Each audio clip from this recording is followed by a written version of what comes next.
아침 말씀. 오늘 본문 말씀은 예레미야 26장 16절에서 24절입니다.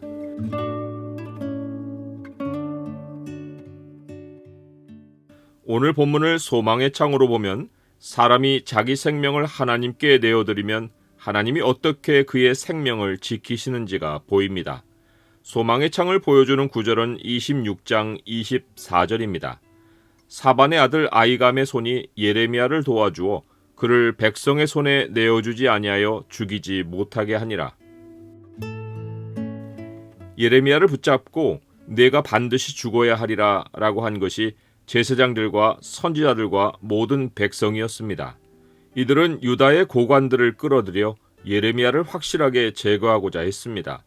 예레미야가 예언한 내용이 여호와의 교훈에 관한 것이 아니라 예루살렘 성전과 성의 멸망이었기에 그가 전한 메시지를 정치 이슈화해서 그를 완전히 없애려 한 것입니다. 그런데 반전이 일어났습니다. 그들은 예레미야를 끌고 여호와의 성전 새 대문의 입구에 세워 놓았습니다. 고관들은 그곳에 앉아 법정을 열어 예레미야에게 반론할 기회를 주었습니다.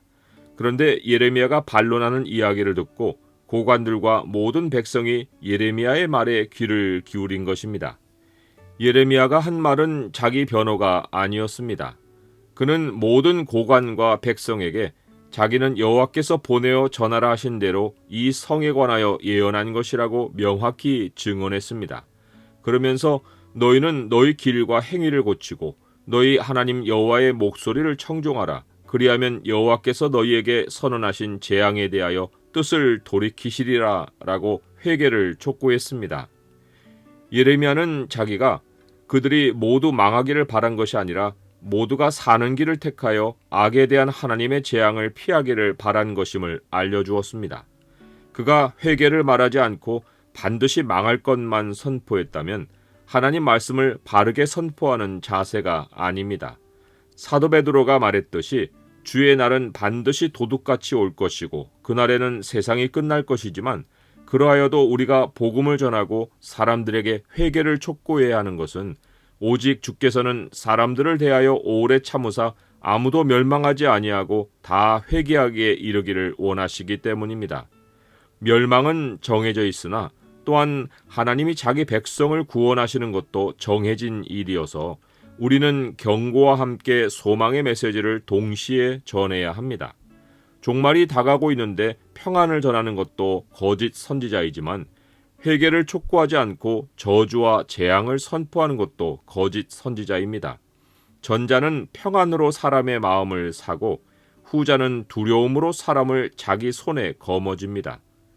고관들과 모든 백성이 예레미야에게 마음을 기울이게 된 또 다른 동기는 예레미야가 자기 목숨을 내놓고 말했기 때문입니다. 보라, 나는 너희 손에 있으니 너희 의견에 좋은 대로 옳은 대로 하려니와 너희는 분명히 알아라. 너희가 나를 죽이면 반드시 무죄한 피를 너희 몸과 이 성과 이 성 주민에게 돌리는 것이니라. 이는 여호와께서 진실로 나를 보내사 이 모든 말을 너희 귀에 말하게 하셨음이라. 목숨이 위협받는 상황에 부닥쳐지는 것을 두려워하지 않을 사람은 이 세상에 아무도 없습니다. 예레미야가 선지자여서 담대할 수 있었다고 생각하면 오해입니다. 하나님은 예레미야를 처음 부르실 때부터 끊임없이 그를 위로하고 그에게 힘을 주셨습니다. 너는 그들 때문에 두려워하지 말라. 내가 너와 함께하여 너를 구원하리라. 나 여호와의 말이니라.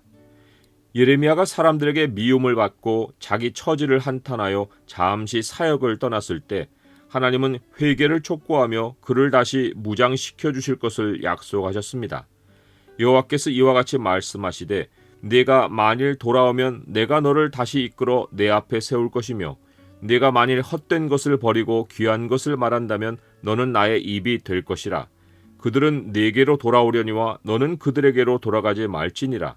내가 너로 이 백성 앞에 견고한 놋 성벽이 되게 하리니 그들이 너를 칠지라도 이기지 못할 것은 내가 너와 함께하여 너를 구하여 건짐이라. 여호와의 말씀이니라. 내가 너를 악한 자의 손에서 건지며 무서운 자의 손에서 구원하리라. 우리가 진리를 전할 때 주님은 우리가 몸을 사리지 않을 용기를 주십니다. 고관들과 모든 백성은 예레미야의 단호한 태도와 메시지를 듣고 그를 고발한 제사장들과 선지자들에게 이 사람이 우리 하나님 여호와의 이름으로 우리에게 말하였으니 죽일 만한 이유가 없느니라 라고 말합니다. 제사장들과 선지자들은 소위 자기들 생업의 터인 성전을 위협하는 예레미야를 제거하려 하였으나 정치인들의 관점에서나 모든 백성의 관점에서는 예레미야가 자기들을 재앙에서 지키기 위해 메시지를 전한 것이지 위협적인 존재가 아님을 깨달았습니다. 이뿐만 아니라 하나님은 그 지방의 장로 중 몇 사람이 일어나게 하시어 예레미야를 변호하여 돕게 하셨습니다. 그들은 히스기야 시대에 미가 선지자가 유다의 모든 백성에게 예언한 말을 기억했습니다. 미가가 예루살렘의 멸망과 성전산의 파괴를 예언했으나 유다의 왕 히스기야와 모든 유다가 그를 죽이지 않고 오히려 여호와를 두려워하여 간구하였을 때 여호와께서 그들에게 선언한 재앙에 대하여 뜻을 돌이키셨던 일을 상기했습니다. 그러면서 우리가 예레미야를 죽여 하나님의 말씀을 거역하면 스스로 생명을 심히 해롭게 하는 것이라고 경고했습니다.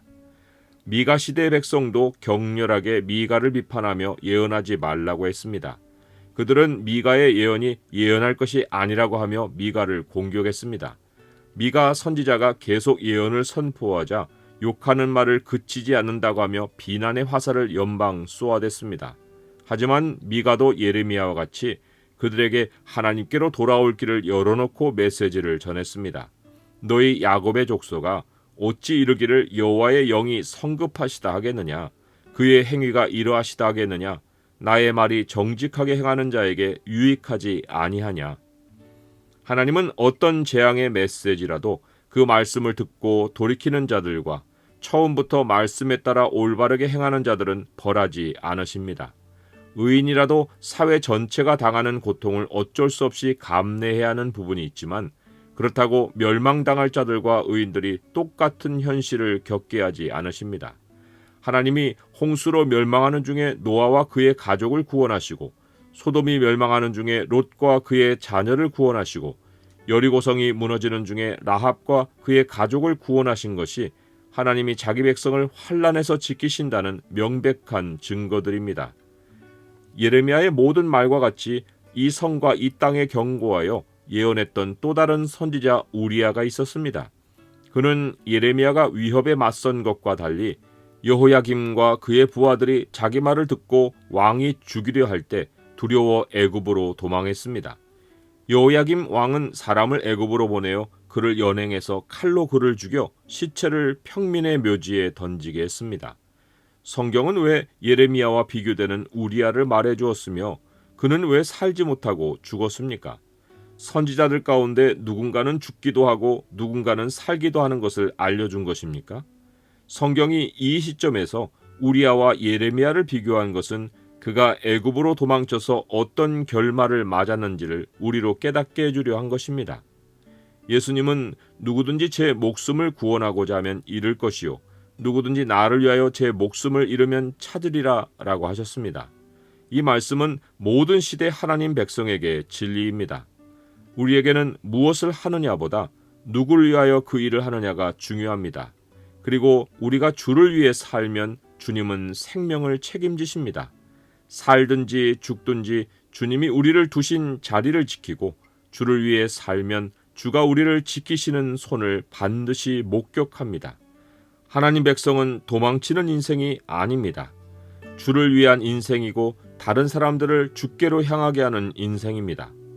하나님이 죽이게 하지 못하게 하는 자는 누구도 죽이지 못하고 하나님이 도우시는 인생은 누구라도 도움을 베풉니다. 주님께 삶을 드리면 주님이 생명으로 갚아주십니다.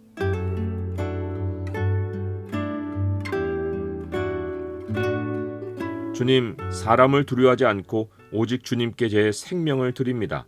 제게 맡기신 주의 일을 언제나 주를 위해 행하게 하시고 제 목숨을 위하여 행하는 일이 없게 하옵소서. 피할 일이 생기면 언제나 주님을 피난처로 삼게 하옵소서. 예수 그리스도의 이름으로 기도드립니다. 아멘.